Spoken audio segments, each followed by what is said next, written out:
So I found it funny to post this on Twitter on the 1st of April simply because it was a meme that made me laugh.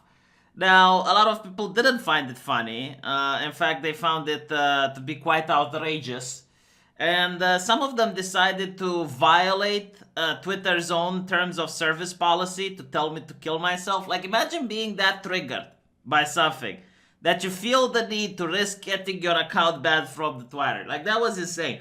And then there's people that say my mom didn't love me, which is why I posted this, or I don't like women or something. It's like, no.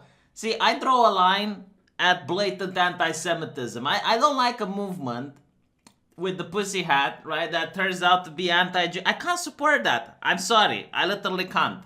And then the people with the gas came. A lot of gas. A lot of gas needed to gaslight.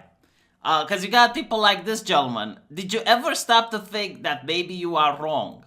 There is no obvious social justice agenda in any of those things.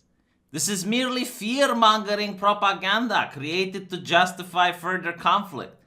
Some people can be reasoned with, others just want to watch the world burn.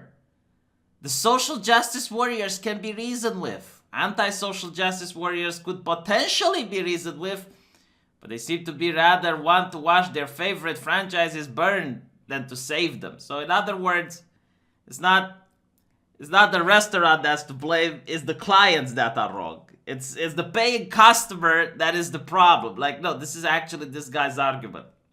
And I'm getting some really good life lessons here, right? Lesson number 1, never betray the franchise. It's like, holy shit, man, I'm not working on Disney Plantation, all right? Like, I'm not the slave of the franchise. I mean, I don't know in what country you live in, but in Romania, making money is kind of hard. A lot of people don't have a lot of cash. So when someone finally manages to gather $60 in order to purchase some entertainment, they want to make sure that they're going to get their entertainment worth out of that buck. And if they don't like the entertainment, they're going to go somewhere else. This is how capitalism works. Like, there's always another product that you can go to. My God, like, imagine living in this world, like, thinking that, yeah, you should never betray the franchise. It's like, I know, some cultural patriotism level, I guess. Like, you should always follow whatever the franchise tells you and just give them money because you're their pay piggy. My God. Like, this way of thinking genuinely triggered me a little bit. I don't get triggered anymore online because I've been already triggered by the best of the best.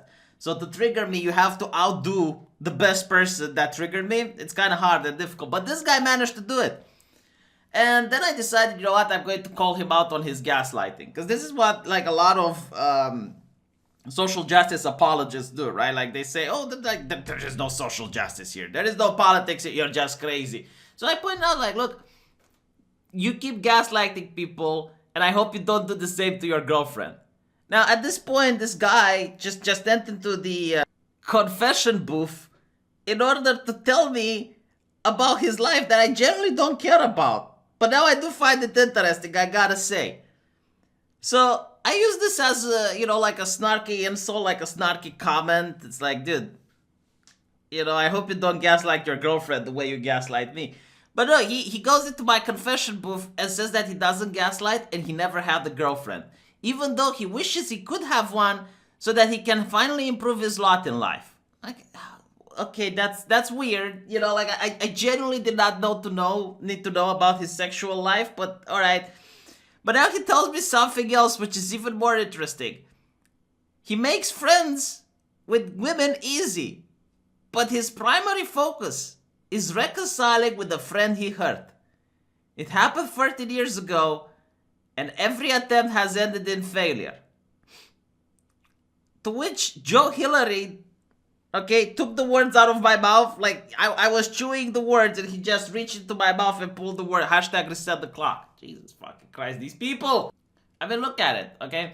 This guy asks, so we shouldn't care about the quality of art that gets ruined by social justice warriors, but we should still support it. Obviously, art is subjective, but it does seem like a lot of people don't like the Call Arts type of art, like the new Thundercats and the new She-Ra. Like, people just don't seem to like it, so people don't buy it, people don't watch it, and obviously the brand ends up failing. But here we have the Defender, And it seems that you seem to be fixated on one particular facet. You believe that social justice warriors somehow ruin franchises. They don't. They let anti-social justice warriors do the work for them. My God. Not to mention, like, most people aren't anti-social justice warriors. Most people are just normal people that suddenly noticed a big change in the product that they were consuming and then they stopped buying it. But anyway, he goes on and he says, you are assuming that anti-SJWs destroy anything. They only destroy those franchises which they mistakenly believe have been changed for the worse by social justice warriors. So in his opinion, Star Wars, Star Trek, Doctor Who, and Ghostbusters were failures because people just happen to perceive that they've been influenced, I guess, by intersectionality politics, because this is what we're actually talking about, right? And because people perceive this in a negative light, they started not watching them, and they broke the rule number one of always sticking with the brand, and this is why they're being destroyed. How can you think like this? Like, seriously, like the number of loopholes and the number of mental gymnastics that this person has to do in order to constantly explain to himself why getting woke is getting broke is astonishing. Okay, so it's not the company's fault. It's not the people that get hired that push on bad product. It's none of those issues. No, it's the customer that is wrong.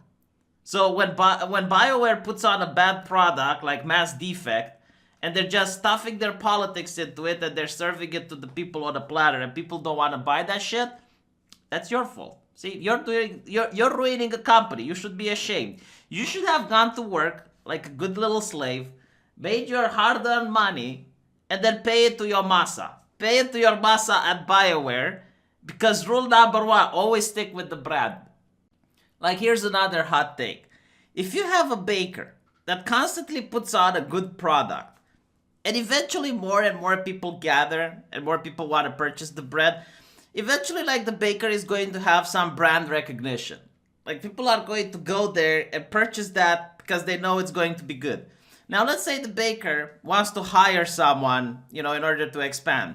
And he hires someone that doesn't respect the formula, doesn't do the things that got people to go there in the first place, and puts on some bad bread, right? Eventually, the customers are going to decide to go shop somewhere else. But this guy, right, he says that the bread isn't the problem. It's the customers that sabotage it to give the restaurant a bad name. I don't even know what to say, but these are like the type of people that constantly support these bad business practices, right? Like, and what I like to about this guy, right? Because it's not this person, by the way. Don't contact him. Don't try to talk with. I don't. The reason I'm showing him is because I constantly notice that when I'm on Twitter or when I'm on the different forums, this type of mentality is actually quite common. Like, there are a lot of people that genuinely think this way. There are a lot of people that genuinely believe the same belief system like this guy, that the company is always right. Whatever the corporation does is good. The corporation does nothing wrong. And if the corporation is under attack or is losing money, it's because of the customers. The customers are the problem.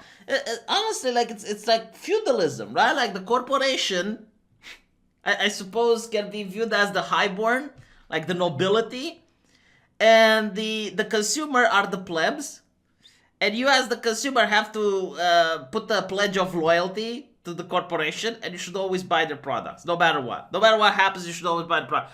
And you can see why corporations absolutely probably love this guy. Like, I don't think he's being paid. Like, this guy is shilling for free. He is, like, not a paid shill, but for some reason, he is just always going to advocate for these corporations. Bewildering. So this is why I decided to make this video, just to show to you guys that this mentality exists, and you will find it in lesser degrees on the internet. Like, some people will believe it more than others, but overall, like, this is actually a problem. There is no more consumer awareness. All right, like this, you can't have consumers stopping bad business practices while this type of ideology exists.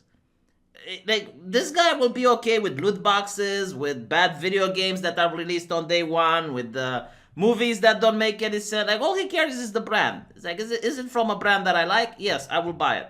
And if anyone criticizes it, I will go on the forum and talk on their behalf, on the company's behalf, and make sure that I silence all the opposition. Because it's very difficult to criticize a company when you have like 10 or 15 of these individuals coming up and, you know, trying to gaslight you, telling you that you're wrong and shit like that. You'll see it on every forum. You already know what I'm talking about, right? It's just bizarre. Like, I, as an Eastern European, can't get myself behind that mindset. Let me know what you think, and I'll be uploading a new video soon.